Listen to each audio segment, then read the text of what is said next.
Meditation is a phenomenal empowerment that you can do whatever is needed in the world, whatever, I mean that, and still remain untouched by the process of activities that we need to conduct in the world.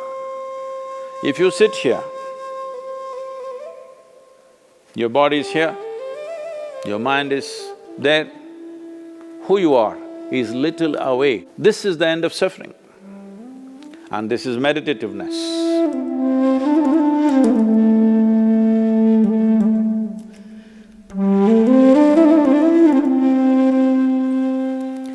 Namaskaram. Probably the second most repeated word, oft-repeated word in these last few weeks, apart from coronavirus, is meditation. Everybody is suddenly, people who had never meditated in their lives, never even considered that possibility, are now suddenly talking about meditation, the need to meditate, wanting to meditate. Let us examine this meditation, what this is. First of all, what does the word meditation mean?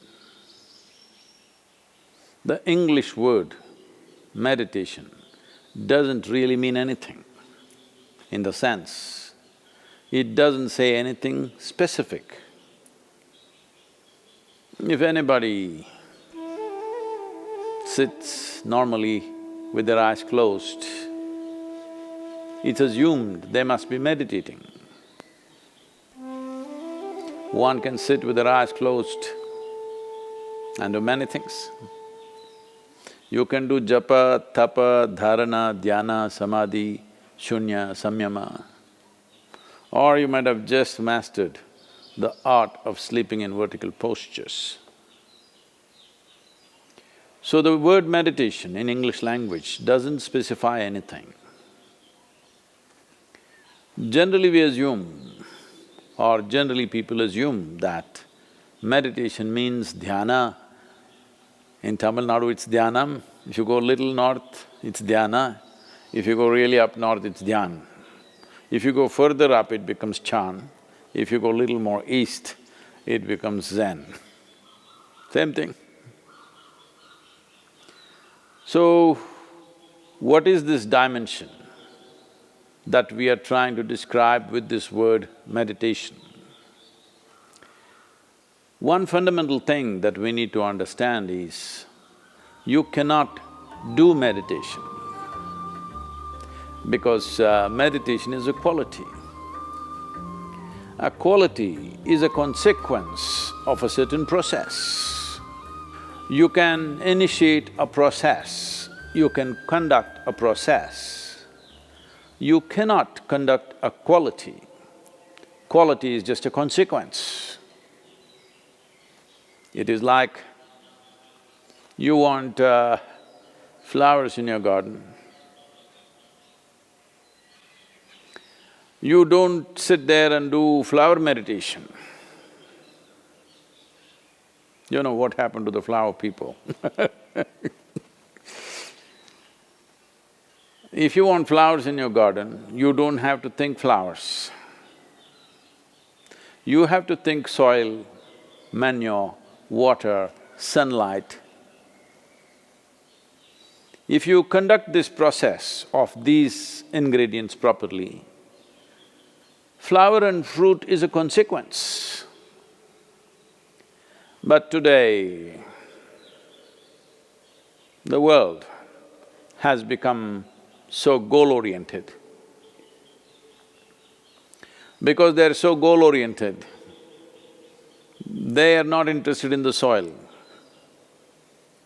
definitely not interested in the manure and all the other things, but they want flowers and fruit.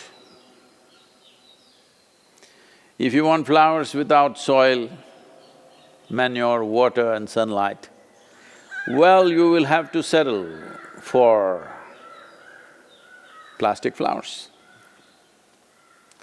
Plastic flowers are very wonderful. Those who think of utility, it serves you in many different ways. It comes with a 5-year guarantee. Flowers are a nuisance. If you keep flowers in your house, you have to look at them at least 5 times in a day, what's happening, are they thriving well or not. But if you keep plastic flowers in your home, 5 years guarantee, unlike your life. If you're alive,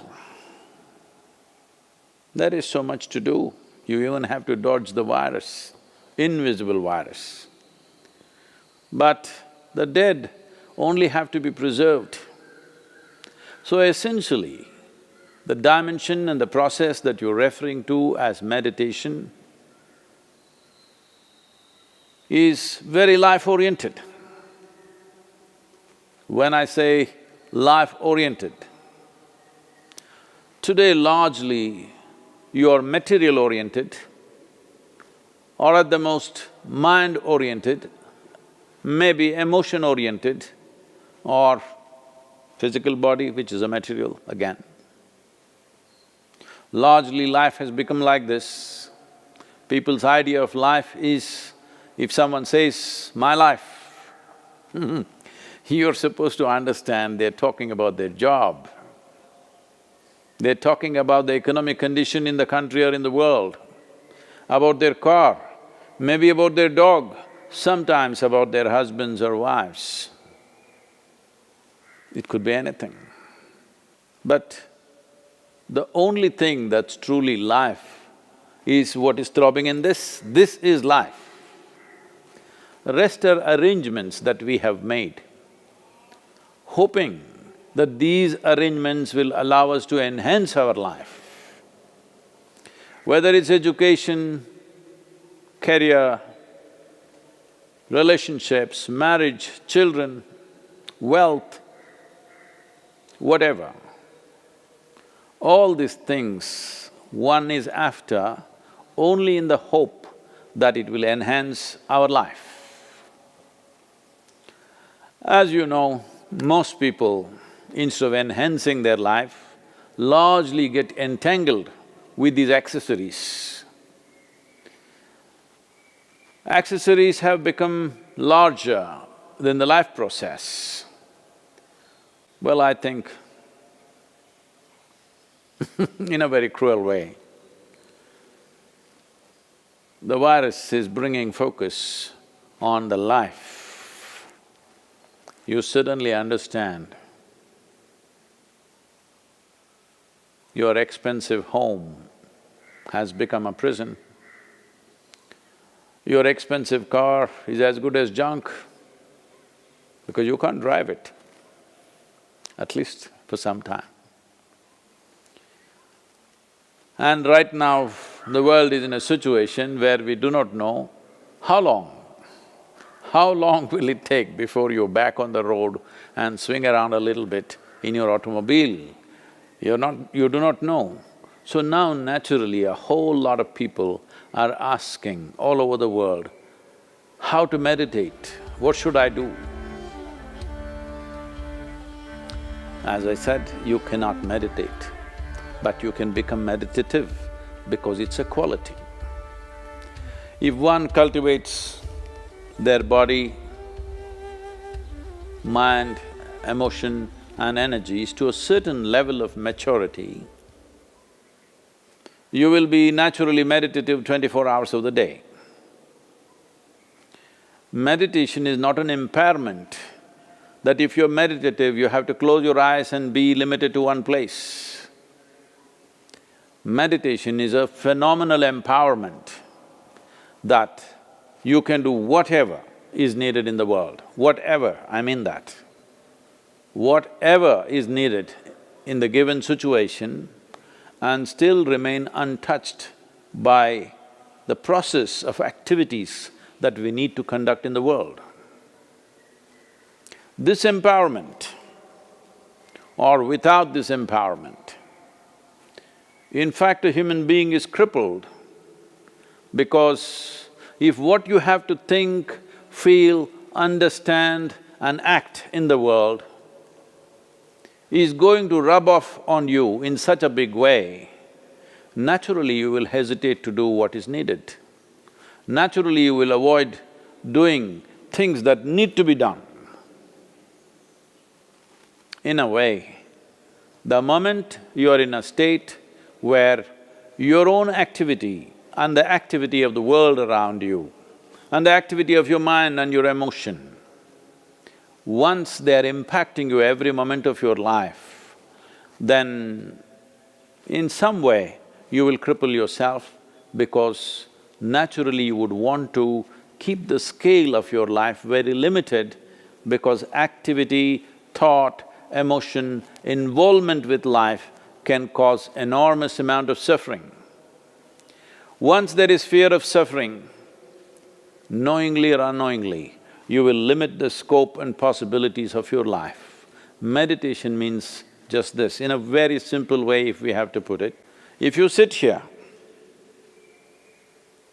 your body is here, your mind is there, who you are is little away from these two dimensions of physical body and mental accumulations. These two accumulations of body and mind, if a little space arises between you and this is the end of suffering. And this is meditativeness.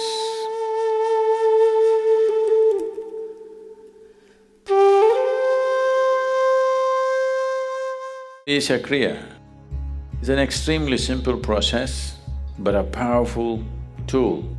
These three ingredients, your breath, your thought and your awareness, in the right combination, if you use them, your ability to use the mind and the body is so greatly enhanced that you almost look superhuman for somebody else. But I'm telling you, this is human. This is not about being superhuman.